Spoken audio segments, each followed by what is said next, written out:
আসসালামু আলাইকুম। আজকে গরুর মাংসের ভিন্ন পদ্ধতির ভিন্ন স্বাদের একটি রেসিপি নিয়ে আসছি। এই গরুর মাংসটা এইভাবে রান্না করে যদি একবার খাওয়ান, সত্যি বলছি সবাই কিন্তু আপনার ফিদা হয়ে যাবে, বাকি সব রান্নাই ভুলে যাবে। কারণ এটি অনেক বেশি মজার, ছোট বড় সবার জন্যই পারফেক্ট। আর কুরবানির সময় সবার ঘরেই মাংসটা অ্যাভেলেবল থাকে, চাইলে খাসির মাংস দিয়েও করতে পারেন। রুটি, পরোটা, সাদা ভাত, বিরিয়ানি, খিচুড়ি যে কোনো কিছুর সাথে কিন্তু জাস্ট জমে যাবে। তো চলুন কিভাবে রান্নাটা করেছি আপনাদের সাথে শেয়ার করে দিচ্ছি। প্রথমে তেল দিয়ে দিলাম। তেলের পরিমাণটা এখানে একটু বেশি দিতে হবে এই রান্নায়।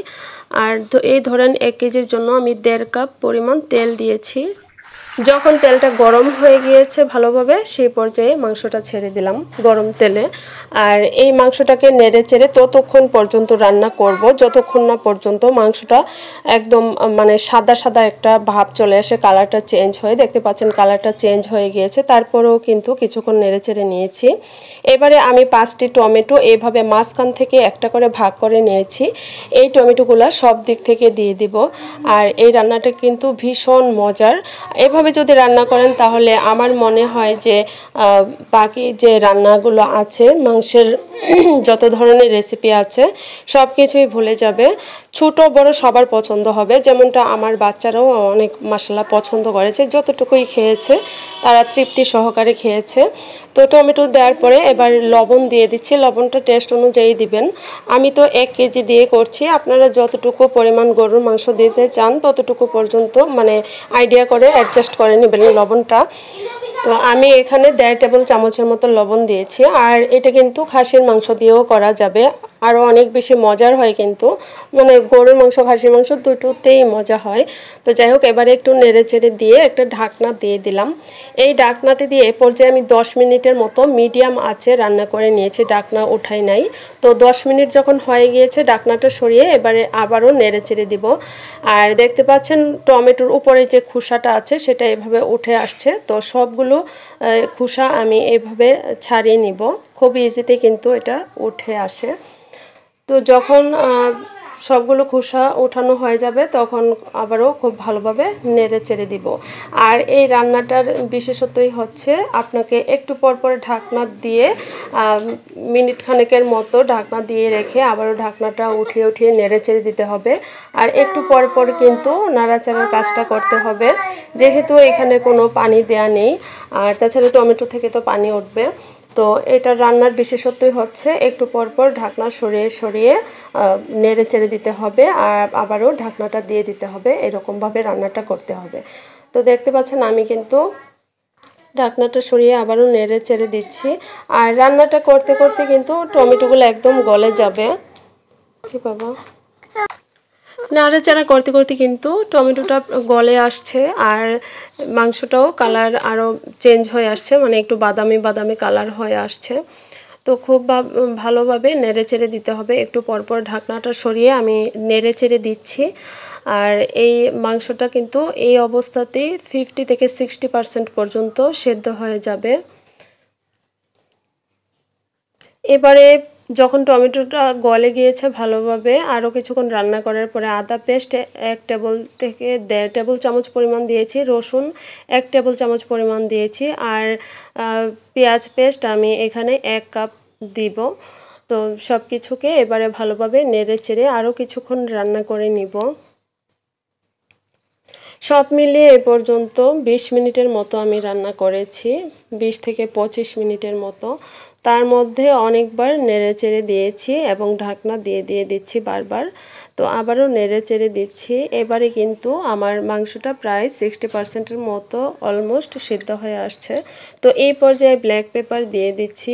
এর বিশেষ করে এর টেস্টটা কিন্তু ব্ল্যাক পেপারটা দিলেই, মানে গোলমরিচের যে গুঁড়োটা আছে ওইটা দিলেই কিন্তু টেস্টটা অনেক বেশি বেড়ে যাবে। আর এটা কিন্তু দিতেই হবে।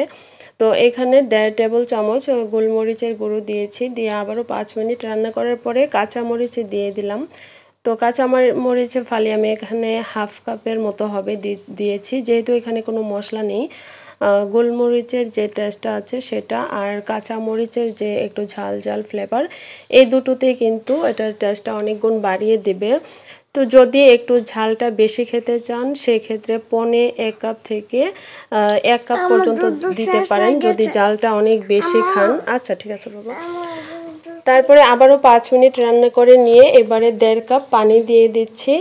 তো এখানে চাইলে 1 কেজির জন্য 2 কাপ পর্যন্ত পানি দিতে পারেন। তো এটা আসলে আপনাদের রান্নার উপরে নির্ভর করবে যে পানিটা 1.5 কাপ না 2 কাপ দিবেন, কারণ আমি 5টি টমেটো দিয়ে বারবার নেড়েচেড়ে এবং ঢাকনা দিয়ে আর চুলার আঁচটা আমি আইডিয়া করে বলে দিয়েছি যে মিডিয়াম আঁচে রান্না করতে হবে।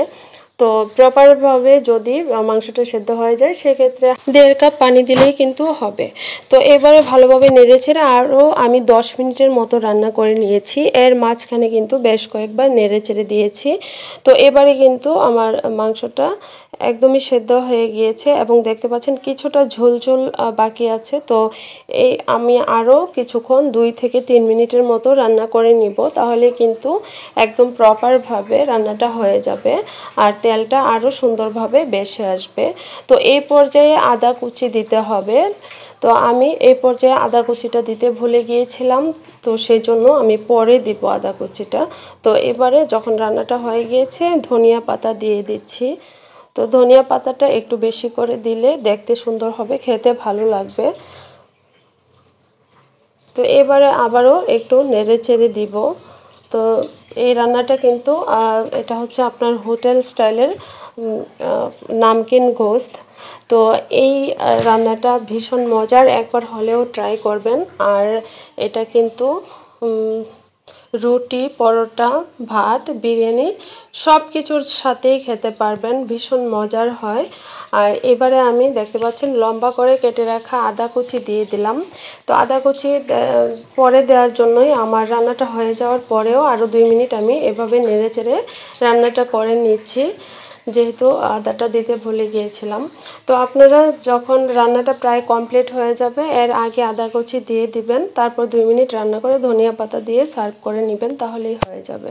তো আশা করব ভিডিওটি আপনাদের ভালো লেগেছে এবং কিছুটা হলেও যদি উপকারে আসে তাহলে একটি লাইক করে দিবেন আর চ্যানেলটি সাবস্ক্রাইব করে পাশে থাকা বেল আইকন অল করে দিবেন। তাতে করে কিন্তু আমার সব নতুন নতুন মজাদার ও সহজ রেসিপিগুলো আপনাদের সামনে পৌঁছে যাবে।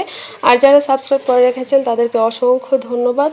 যারা ফেসবুক থেকে দেখছেন তারাও ফলো করে দিবেন, ভালো লাগলে একটি লাইক করে দিবেন। তো একবার এভাবে ট্রাই করে সবাইকে খুশি করে দিন, সবার মন জয় হয়ে যাবে। আর একবার রান্না করলে কিন্তু আবারও খেতে যাবে, এটা আসলেই অনেক বেশি মজার। তো আজকের মতো এ পর্যন্তই। সবাই অনেক ভালো থাকবেন আর আমাদের জন্যও দোয়া করবেন। সবার ঈদ ভালো কাটুক, শুধু ঈদে নয় যে কোনো বিষয়তে নিয়ে রান্নাটি করতে পারেন। আল্লাহ হাফেজ।